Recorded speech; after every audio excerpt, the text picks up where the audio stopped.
السلام علیکم ورحمۃ اللہ وبرکاتہ۔ ناظرین، امید ہے کہ آپ سب خیر و عافیت سے ہوں گے۔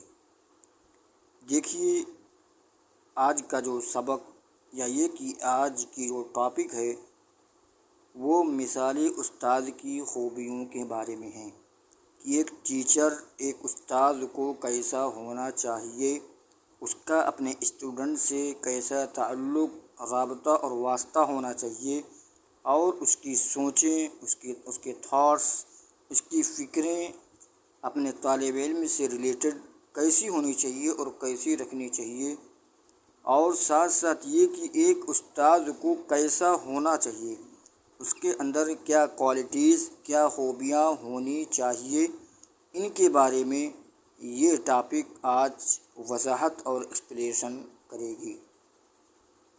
اور اس ٹاپک کو ہم کئی پارٹ میں انشاءاللہ العزیز آپ کے گوشے گزار کریں گے اور آپ کے سامنے ہم بیان کریں گے۔ تو آئیے اولاً ہم اس بات کو کچھ قرآن و حدیث کی روشنی میں اپنے ذہن میں بیٹھانے کی کوشش کرتے ہیں۔ بسم اللہ الرحمن الرحیم۔ تدریس ایک مقدس عمل ہے۔ ٹیچنگ ایک یہ رسپیکٹفل پریکٹس ہے اور عمل ہے۔ اللہ تعالیٰ معلم کائنات ہے اور اس کے رسول معلم انسانیت ہیں، ہیومنٹی ٹیچر ہیں۔ اللہ تعالیٰ نے سب سے پہلے انسان اور نبی کو زیور تعلیم سے آراستہ کر کے آنے والی تمام بنی نوع انسان کو، ہیومن بینگز کو تعلیم حاصل کرنے کی ترغیب دی اور تعلیم و تزکیہ کو نبوی مشن قرار دیا۔ حضرت آدم علیہ السلام کو تعلیم دی، وعلم آدم الاسماء کلہا۔ رسول اکرم صلی اللہ علیہ وسلم اپنے بارے میں فرماتے ہیں، میں معلم بنا کر بھیجا گیا ہوں۔ اس لیے ایک استاد کے اندر پہلی خوبی، فرسٹ کوالٹی یہ ہونی چاہیے کہ وہ اپنے پروفیشن کے تقدس کو برقرار رکھے، یعنی اس کا جو پروفیشن، ٹیچنگ جو پروفیشن ہے، اس کے تقدس کو، اس کی عزت کو، اس کے انٹرٹینمنٹ کو وہ باقی رکھے اور اسے سیف رکھے۔ استاد اور شاگرد کا رشتہ وہی ہوتا ہے جو ایک باپ کا اپنی اولاد سے ہوتا ہے، یعنی ایک استاد کو اپنے طالب علم سے ویسے ہی رابطہ اور تعلق رکھنا چاہیے، یا یہ کہ دونوں کے مابین ایسا ہی تعلق اور قربت ہونی چاہیے جیسے ایک باپ اور بیٹے کے درمیان ہوتی ہے۔ استاد کو روحانی باپ کا مقام حاصل ہے۔ باپ بیٹے کے رشتے میں بھی تقدس کا عنصر شامل ہے۔ اس رشتہ کا تقاضا ہے کہ استاد اپنے شاگرد کا خیر خواہ ہو، اس کی عزت کا محافظ ہو، اس کے اخلاق کا نگراں ہو۔ استاد معمار قوم ہے۔ یہ خوبیاں بیان کر رہے ہیں، یہ کوالٹیز کی ایک استاد کے اندر، ایک ٹیچرز اور ایک ادھیاپک کے اندر کیا خوبیاں اور کوالٹیز ہونی چاہیے کہ وہ اس کا خیر خواہ ہو، اس کے ذات کے متعلق وہ اچھی چیزوں کو سوچ رہا، اس کی بھلائی چاہ رہا ہو، اس کو آگے بڑھانے اور اس کے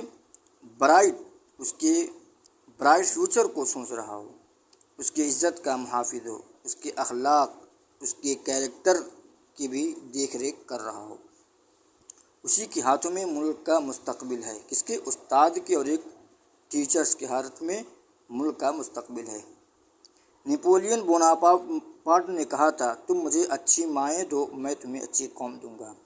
اس قول میں ذرا سی ترمیم کر کے میں کہتا ہوں، یعنی یہ جو اس ایسے کے جو رائٹر ہیں، لکھنے والے ہیں، وہ یہ کہہ رہے ہیں، تم مجھے اچھے استاد دو، میں تمہیں اچھی قوم دوں گا۔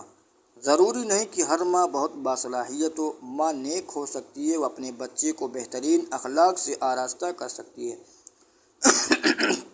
مگر ہو سکتا ہے وہ تعلیم نہ دے سکتی ہو، جبکہ ایک استاد تربیت کے ساتھ تعلیم بھی دیتا ہے۔ اس لیے ایک استاد کو اپنے پیشے کی اہمیت کو ہر وقت پیش نظر رکھنا چاہیے۔ ذیل میں مثالی استاد کے چند اوصاف کا باختصار ان شارٹ مینشن کیا جا رہا ہے۔ یہ وہ لازمی اوصاف ہیں جن کی جانب ہمارے اساتذہ و ذمہ داران تعلیم کو توجہ دینی چاہیے۔ ایک بات یہ بھی ذہن میں رہے کہ اب آدمی یا جو ہمارے بگنرس یا ہمارے جو اسٹوڈنٹ جو سن رہے ہیں یا ہمارے جو ویورس ہیں، وہ سوچ رہے ہوں گے ذہن میں، یہ بات ان کے ذہنوں میں گردش کر رہی ہوگی کہ استاد اور ہمارا اس سے کیا تعلق، ہم تو استاد ہیں نہیں، ہم پڑھا نہیں رہے ہیں، یا یہ کہ ہم پڑھ نہیں رہے ہیں تو پھر ہمیں کیا ضرورت ہے اس چیز کو سننے کی یا سمجھنے کی۔ نہیں، یہ دیکھیے، اگر ہم نہیں ہیں لیکن ہمارے بچوں کو تو کوئی پڑھا رہا ہوگا، ہمارا بچہ کسی سے تعلیم حاصل کر رہا ہوگا، ہمارا بچہ کسی اسکول میں جا رہا ہوگا، کسی مدرسے میں جا رہا ہوگا، تو اب ہمیں یہ دیکھنا ہے کہ جو ان کے استاد، جو ان کے ٹیچرس ہیں، ان کے اندر کیا کیریکٹرس ہیں۔ ان استاد اور ٹیچر اور ہمارے بیٹے اور ہماری جو اولاد ہیں، ان دونوں کے درمیان تعلق کیسا ہے، وہ ہمارے بچے کے برائٹ فیوچر کے بارے میں کیا سوچتی ہیں، ان کی کیا سوچ ہے، یہ ساری چیزیں ہمیں دیکھنی ہیں، ساری چیزیں ہمیں دیکھنی ہے، کیئر کرنی ہے کہ وہ کتنا تعلق رکھ رہے ہیں، کتنی خیر خواہی ان کے اندر ہے، وہ ہمارے بچے کے مستقبل کو تابناک بنانے کے لیے، روشن بنانے کے لیے کتنا وہ مستعد اور ایکٹیو ہیں۔ یہ ٹاپک صرف ایک اسٹوڈنٹ یا ایک ٹیچرز کے لیے نہیں ہے، بلکہ تمام لوگوں کے لیے یہ ٹاپک ہے۔ انشاءاللہ ہم جیسا کہ اسٹارٹ میں بتایا کہ کئی پارٹ میں ہم اس ایسے اور اس مضمون کو ہم آپ کے روبرو پیش کریں گے اور ہم آپ کے گوشے گزار کریں گے۔ تو ابھی یہیں تک، اب دیجیے بندہ کو اجازت۔ السلام علیکم۔